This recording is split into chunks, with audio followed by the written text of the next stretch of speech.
요즘에 조금 이 새벽기도 접속이 예전같이 특별 새벽기도 같이 않은 것 같아요. 떨어지고 있는데 한 가지 이제 좋은 습관을 위해서 좀 조언을 드리고 싶다면 어, 예, Atomic Habit이라는 책에서 말하기를요. 이미 형성된 습관에 다른 습관을 쌓아 올리라. 스태킹이라고 하죠. 그렇게 하면 습관을 새로운 습관을 좋은 습관을 유지할 수 있다고 하네요. 그래서 예를 들어 여러분이 이제 어, 새벽에 일어나시잖아요. 일어나시면 그 이미 굳어져 있는 습관에 예를 들어 저는 루틴이 됐어요. 화장실을 갔다가 물을 끓여요. 어, 그, 그 작은 주전자를 끓이고요. 그리고 티를 따르죠. 그래서 요즘에는 제스민 티를 사랑에 빠졌습니다. 여러 가지 효능도 좋고요. 향이 너무 좋아요. 아침에 마음이 굉장히 안정이 되고요. 좋습니다. 하나님은 어떻게 이렇게 온 세계에 좋은 허브를 만들어 놓으셨을까요? 약초를 다 만들어 놓으셔갖고 우리가 그것을 즐기면서 몸도 치유가 되고 마음도 치유가 되고 하나님 정말 멋쟁이세요. 그래서 이런 거죠. 그리고 이미 그 티까지 만드는 습관이 돼 있다면 거기에 그 다음에 쌓아 올리는 거예요. 그래서 예를 들어 팔굽혀펴기를 20번 한다든지 그런 습관을 만들면 점점 좋은 습관들이 계속 발전해 간다는 겁니다. 이게 훨씬 쉽다는 거죠. 한번 여러분과 나누었습니다. 그래서 여러분 새벽에 화장실 가시면 네. 또 다음 그 습관에 그 습관 또 좋은 습관들을 쌓아 올리시고 성경을 펴시는 습관 어떨까요? 그래서 미가서 같은 경우 오늘 우리가 나눌 미가서 같은 경우는요. 지금 소선지서 하고 있잖아요. 뭐 그냥 여러분 새벽에 일어나셔서 제가 새벽기도 하기 전에 다 읽으실 수 있는 분량 혹은 새벽기도 마치고 다 읽으실 수 있는 분량이에요. 가이드를 들으시고 마칠 수 있는 그런 분량이 지금 가고 있습니다. 자, 우리가 한번 지금까지 한번 선지서 여러분 다 거의 마치셨어요. 이제 구약에서 선지서 마치면 이제 가장 어려운 거 끝나는 거잖아요. 한번 볼까요? 얼마나 여러분 달려오셨는지. 얼마 안 남았습니다. 보시면요.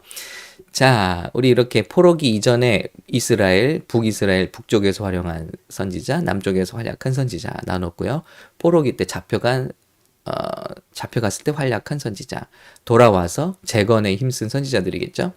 자, 한번 보시면 여러분 벌써 대선지서 다 마치셨잖아요. 이사야 마쳤습니다. 한번 마킹을 해볼게요. 여러분이 벌써 여기까지 오셨다는 거예요. 예레미야 마쳤죠? 예. 예레미야 얘가 예. 그리고 다니엘 마쳤어요. 지금 대선지서부터 대선지가 이제 위대한 선지자가 아니라 분량이 많았다. 책이 두꺼워요. 예. 그래서 이거 읽을 때는 우리가 좀 어, 힘들었죠. 예. 자, 이제 소선지서로 넘어갑니다. 소선지서 벌써 유엘 기억나시죠? 다 하셨죠? 색깔 좀 다르게 해볼까요? 다 하셨어요. 자, 그리고 북이스라엘로 갑니다. 아모스, 호세야, 우리 다 했죠? 그리고 요나도 했어요, 어제. 예. 그리고 오바댜, 에돔을 향한 질책. 예. 와, 여러분 한번 보세요. 이제 오늘 미가를 할 거고요. 나훔 남았고 스바냐, 하박국, 학계, 스가랴, 말라기 요렇게만 남았어요. 그러니까 여러분 벌써 정복을 다 하셨습니다. 음, 솔직히 우리 신앙생활 오래 하면서 음, 구약 한번 내용이 좀 안 들어오셨잖아요. 선지서 같은 경우 이건 어려워 이렇게 하셨는데 벌써 여러분 거의 다 마치셨어요. 이제 오늘 우리가 말씀 나눌 미가는요. 이사야와 같은 시대에 활동한 선지자예요. 그런데 미가 하나님과 같은 이 누군가 이런 미가야 여호와가 들어가야 이름에 그러니까 하나님과 같은 이 누군가라는 뜻인데 이사야와 같은 시대의 선지자예요. 그런데 미가는 소선지로 분류되죠.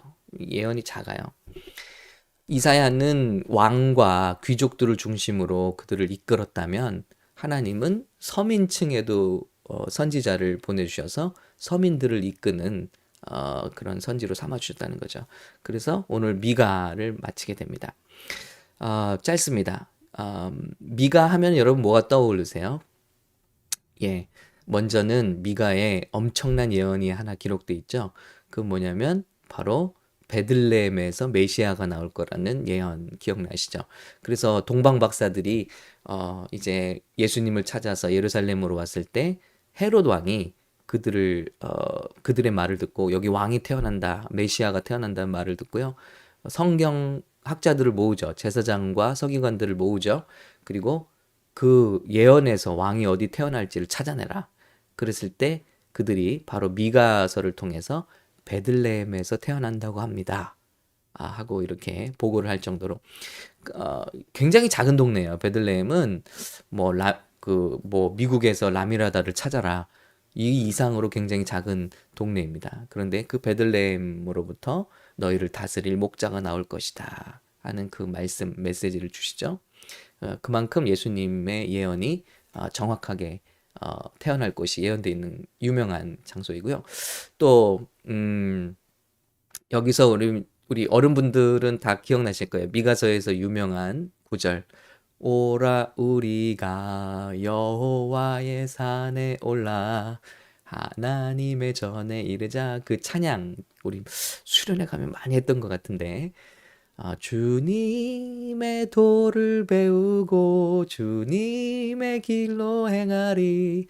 이는 율법이 시온에서 나오고 뭐 이런 찬양 있잖아요. 제가 제대로 했는지 모르겠습니다. 이 찬양의 말씀 가사가 바로 이 미가서에서 나온 말씀입니다. 왜 이런 말씀이 나오게 됐는지 우리가 한번 잠깐 살펴볼게요. 자, 미가는요. 이사야가 그 남유대의 왕들과 귀족들에게 예언을 했다면 미가는 일반 서민들을 대상으로 사역을 했다고 했습니다. 그가 지적하는 죄는 다음과 같습니다. 우리 한번 말씀을 볼게요. 자, 우리 일반 사회에서 어떤 죄가 있는지 한번 3장에 본격적으로 나오는데요. 내가 또 이르노니 야곱의 우두머리들과 이스라엘 족속의 통치자들아 들으라. 정의를 아는 것이 너희 본분이 아니냐. 이건 사회에서 일어나는 모습을 고발하는 거예요. 그래서 우리가 선지서를 읽게 되면 하나님의 마음이 뭘 원하시는가, 하나님의 마음 속에 무엇이 있는가, 이걸 알게 되죠. 하나님은요, 우리가 그냥 예배 잘 드리는 거 그거 기뻐하시지 않습니다. 여기 선지서들을 쭉 읽어보면 여러분 느끼시죠? 하나님은 정의와 공의를 행하는 것을 동시에 원하고 계신다는 거예요. 보세요. 너희가 선을 미워하고 악을 기뻐하며 내 백성의 가죽을 벗기고 뼈에서 살을 뜯어 그들의 살을 먹으며 그 가죽을 벗기며 그 뼈를 꺾어 다지기를 냄비와 솥 가운데 담을 고기처럼 하는도다. 삶에서는 이런 부정의와 부조리가 가득한데 하나님께 와서는 부르짖고 하나님께 기도한다는 말이죠. 4절입니다. 그때 그들이 여호와께 부르짖을지라도 응답하지 아니하시고 그들의 행위가 악했던 만큼 그들 앞에 얼굴을 가리시리라. 예. 이런 이중적인 삶을 하나님께서 매우 미워하신다는 거죠. 그리고 선지자들은 어떻게 하죠? 백성의 영적 지도자들, 선지자들은 이에 물 것이 있으면 평강을 외치나 그 입에 무엇을 채워주지 아니한 자에게는 전쟁을 준비하는도다. 그러니까 자기에게 이롭게 하면 평안을 빌어주고요. 그렇지 않고 적대 관계에 있으면 저주를 하는 거예요. 뭐 하나님의 뜻은 그거 아니잖아요. 예를 들어 저와 누군가가 우리 성도가 어떤 관계에 있다고 하나님이 그 성도를 향한 뜻이 나와의 관계 때문에 바뀌는 거 아니잖아요. 그런데 우리는 어떻게 하냐면 지금 그 현대사회 우리의 모습과도 같습니다. 이 시대의 모습과도 같아요. 그래서 뭐 예를 들면은 뇌물을 주고 아부를 하고 관계가 가까우면 축복을 빌어주고요. 예를 들어 막 정권에 따라서 무슨 기도회 초청하고 막 대통령에게 나아가고 그러면은 어떻게 해요? 막 대통령이 진짜 잘하고 있습니다. 뭐 하나님께서 축복해 주실 것입니다. 막 뭐 이렇게 하고요. 뭐 그렇지 않으면 또 다른 말을 하고 뭐 이런다는 거죠. 그러니까 하나님의 말씀을 하나님의 말씀으로 그대로 선포하는 게 아니라 자기의 이로움에 따라서 자기와 좋은 관계에 있으면 자기에게 이득을 주면 축복해주고 기도해주고 아니면 저주하고 이게 지금 선지자들의 모습이라는 거예요. 자, 그 결과가 무엇이죠? 그러므로 너희가 밤을 만나리니 이상을 보지 못할 것이요 어둠을 만나리니 점치지 못하리라 하셨나니 이 선지자 위에는 해가 져서 낮이 캄캄할 것이라. 이 결과가 무엇이죠? 하나님께서 그가 하나님의 음성을 듣지 못하게 하신다는 거예요. 그러니까 우리가 우리 특별히 말씀을 맡은 종들이 회개해야 할 것은 그리고 겸비해야 될 것은 무엇이냐면 나와의 관계가 멀어질 수 있다 할지라도 하나님의 말씀을 책망이라면 책망으로 전할 수 있는가? 아무리 나와 관계가 좋은 관계에 있다 할지라도 하나님께서 정말 이렇다 말씀하시면 그대로 선포할 수 있는가? 이것이 주의 종들에게 주시는 가장 큰 하나의 그 시험인 것 같습니다. 그런데 이스라엘은 이 당시 그렇지 못했다는 거예요. 누가 돈 좀 주면 축복해주고 그렇지 않으면 전쟁을 예비하고 뭐 이런 말을 했다는 거죠. 무시무시한 말을 하고요. 그럴 때 하나님께서는 그 사람을 사용할 수 없다. 이상을 보지 못할 것이고 해가 져서 낮이 캄캄할 것이다. 여러분 이건 우리도 마찬가지입니다. 우리가 하나님을 찾지만 우리 삶 속에서는 하나님의 감동과 다른 일들을 할 때 우리는 점점 영적으로 깜깜해진다는 거죠. 하나님의 음성을 듣지 못하게 된다는 거죠. 자기의 영성을 스스로 갉아먹을 수 있다는 거죠. 이 점을 우리가 기억했으면 좋겠어요. 자, 어떤 일들인가요? 우두머리들과 이스라엘 족속의 통치자들과 정의를 미워하고 정직한 것을 굽게 하는 자들아 원하노니 이 말을 들을지어다. 그들의 우두머리들은 뇌물을 위하여 재판하며 그들의 제사장은 삭슬 위하여 교훈하며 그들의 선지자는 돈을 위하여 점을 치면서도 여호와를 의뢰하여 이르기를 여호와께서 우리 중에 계시지 아니하냐 재앙이 우리에게 임하지 아니하리라 하는도다. 예, 그래서 재앙이 오고 있는데 평강을 설교하고요. 혹은 하나님께서 평강을 주시는데 겁을 주느라고 재앙을 설교하기도 하고. 그래서 어떤 분은 그랬어요. 우리 지금 기독교의 목사님들이 너무 심한 말이긴 합니다. 양복을 입은 무당과도 같아진다. 그런데 일면 선지자적인 측면으로 맞는 말이라고 생각합니다. 양복을 입은 무당 얼마나 딱 맞는가?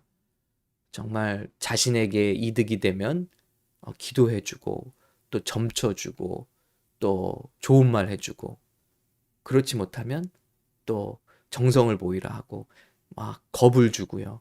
하나님의 말씀으로 막 사람들을 겁박하고요.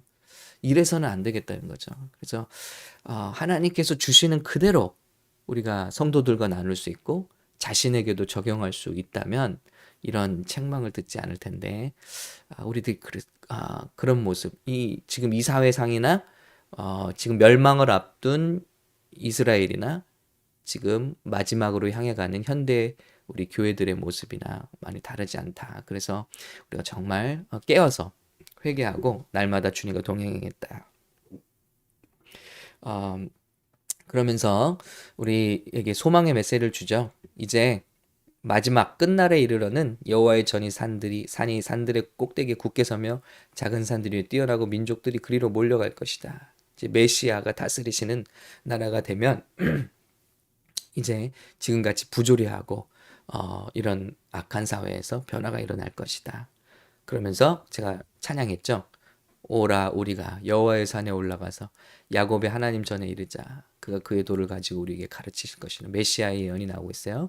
우리가 그의 길로 행하리라 하리니 이는 율법이 시온에서부터 나올 것이요 여호와의 말씀이 예루살렘에서부터 나올 것임이라.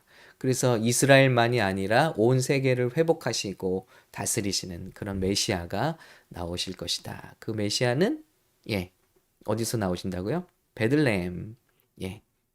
5장 2절입니다. 베들레헴 에브라다야 너는 유다 족속 중에 작을지라도 이스라엘 다스릴 자가 내게서 나올 것이라. 그의 근본은 상고에 영원에 있느니라. 이미 이것이 예정되어 있는데 이미 태초로부터 너 베들레헴 작은 동네로부터 메시아가 나올 것이다. 여러분 놀랍지 않으신가요? 벌써 예수님 오시기도 전에 수백 년 전부터 이사야 때부터 이사야는 예수님의 아주 사역과 돌아가시는 그 모습까지, 그리고 미가는 그 예수님이 태어날 동네까지 점쳐주고 있습니다. 점치다는 말이 그렇죠? 예, 예언해주고 있어요. 어떻게 이 예수님을 우리가 놓칠 수 있냐는 거죠. 그런데 놀라운 거는요, 이렇게까지 얘기하는데 제가 오늘 질문이 드는 거는 헤롯 왕에게 메시아가 여기서 태어난다고 합니다 하고 말해준 서기관과 제사장들은 뭐냐고요. 이 말씀을 알고 베들레헴에서 예수님이 태어나는데 그것까지 찍어줬어요. 그 사람들은 뭐 하고 있습니까? 바로 똑같은 일을 하고 있는 거예요. 그 사람들은 메시아가 지금 베들레헴에서 태어나서 이방인 동방 박사들조차 그를 경배하러 왔잖아요. 별을 보고. 그런데 그들은 왕궁을 나가지 않아요. 예수님을 경배하러 가지 않아요. 후에 제사장과 서기관들은 예수님을 죽이는 자들이 되죠. 왜 그랬을까요? 바로 그들의 기득권과 돈에 대한 사랑이 예수님 앞에 무릎 꿇지 못하게 하고 예수님을 오히려 그들의 기득권을 망치는 세력으로 인정하고 예수님을 죽이는 데 앞장섰던 거예요. 그러니까 여러분, 이게 얼마나 무서운 일인지 몰라요.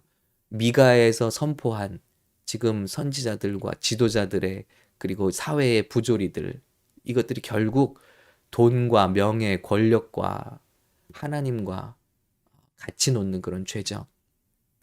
결국 자기들의 기득권과 돈, 이 문제가 제사장과 서기관들의 눈을 멀게 만들었고, 그래서 예수님을 발견했으나 예수님을 따르지 못하게 만들고, 예수님을 발견했으나 예수님을 믿지 못하게 만드는 걸림돌이 되었다는 것입니다. 이것이 우리가 보면서 우리에게 적용하고 또 깨달았고 주의해야 될 일인 것 같습니다. 그래서 여러분, 유명한 말씀 여기 미가서 6장 6절에 나오고 있어요. 내가 무엇을 가지고 여호와 앞에 나아가며 높으신 하나님께 경배할까? 내가 번제물로 1년 된 송아지를 가지고 그 앞에 나아갈까?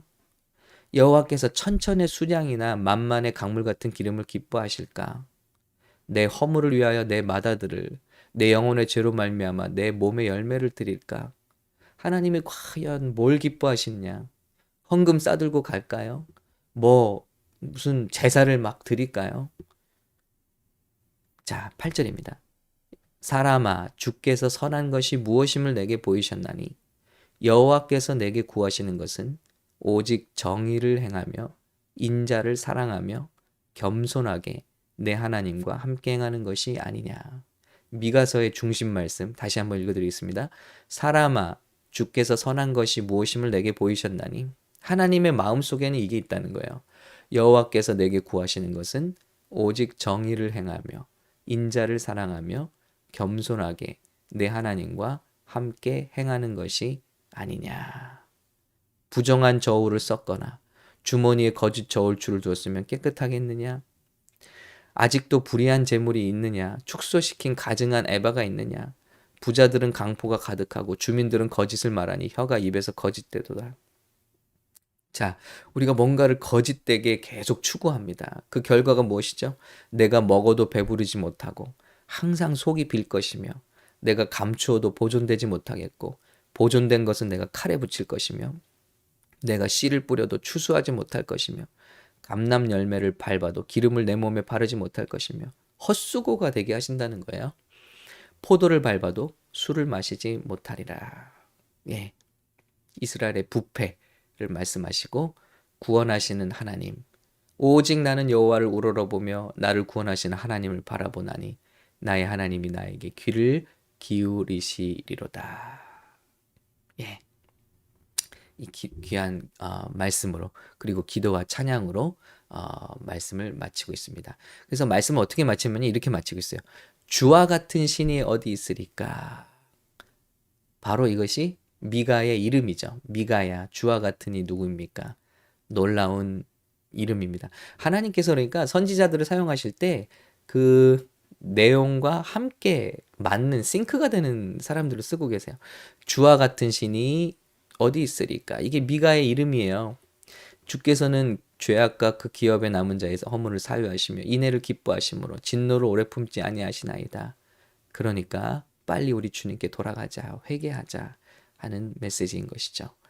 다시 우리를 불쌍히 여기셔서 우리의 죄악을 발로 밟으시고 우리의 모든 죄를 깊은 바다에 던지시리이다.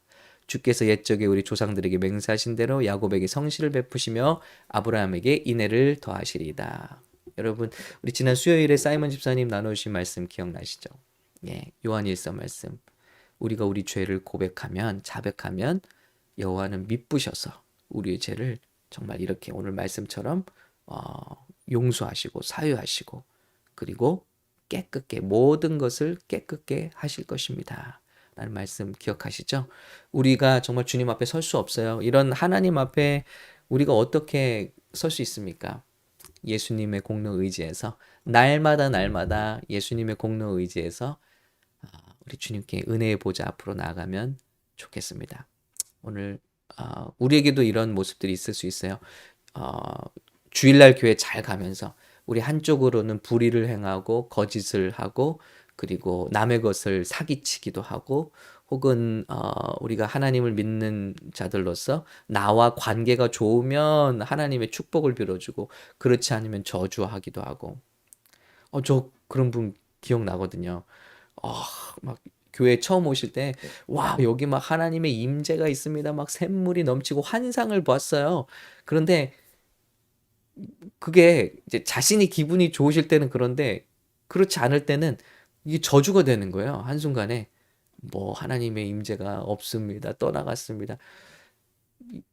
가짜죠, 가짜. 어떻게 하나님의 뜻이 자기 기분과 상황에 따라서 이렇게 변합니까? 그런데 그런 일들을 우리 믿는 사람들이 하고 있다는 거예요. 자, 제가 깨달은 게 뭐냐면요. 자, 우리 성도님들이 교회로 오세요. 하나님께 주신 마음이 있어요. 그 마음은 어느 교회를 가시든지 같은 거예요. 하나님이 주신 건데 우리 교회 성도이기 때문에 그런 거 아니잖아요. 하나님께서 주신 말씀이고 그렇기 때문에 어디 가셔도 축복할 수 있는 거고 그 말씀은 그대로 그들의 삶 가운데 이루어질 것이고 아니면 무슨 봉사를 잘하고 헌신을 하고 헌금을 많이 합니다. 그럼에도 불구하고 하나님께서 주시는 책망이 있을 수도 있는 거예요. 그것은 우리가 어떤 일을 한다고 변하는 건 아니에요. 우리가 회개하고 돌이키기 전에는 책망이 책망인 거죠. 우리가 이렇게 하나님의 말씀을 필터링 없이 우리가 그렇게 대하고 나 자신에 대해서 적용할 수 있고 또 우리 서로에게 적용할 수 있다면 하나님 기뻐하시는 정직한 사역이 될 것 같습니다. 주와 같은 신이 어디 있으리까? 우리 마음 속속들이 다 굽어보시는 주님 앞에 정직하게 서기 원합니다. 우리 삶과 예배가 우리 하나님 앞에 함께 기쁨이 되시는 귀한 우리 삶이 되시기를 예수님의 이름으로 축원하고 저 자신에게도 예수님의 이름으로 축원합니다. 함께 기도하실까요? 하나님 감사합니다. 선지자들을 통한 하나님의 말씀을 읽으면서 하나님 마음속에 정말 어떤 것이 들어있는지를 우리가 깨닫게 되고 그리고 배우게 됩니다.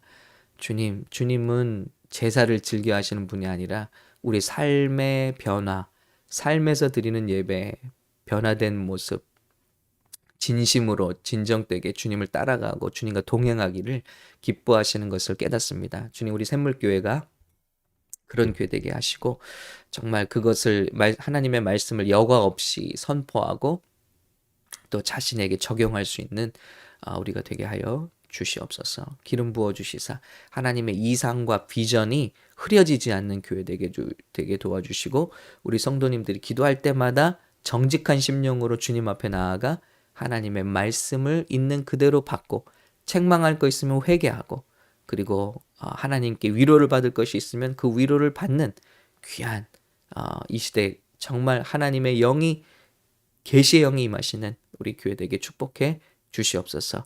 오늘 금요일은 특별히 교회와 또 예배와 또 사역자들 두루 위해서 기도하는 날입니다. 하나님 우리 교회가 하나님의 이상과 비전과 꿈이 여과 없이 선포되는 교회 되게 도와주시고 그 가운데 사람들이 안식을 얻으며 생명을 얻으며 구원을 얻는 그런 주님이 기뻐하시는 교회가 되도록 축복해 주시옵소서. 지금 이제 금요일은 무릎 꿇어 각자 방석의 자리로 가서 무릎의 자리로 가서 기도를 하는 날입니다.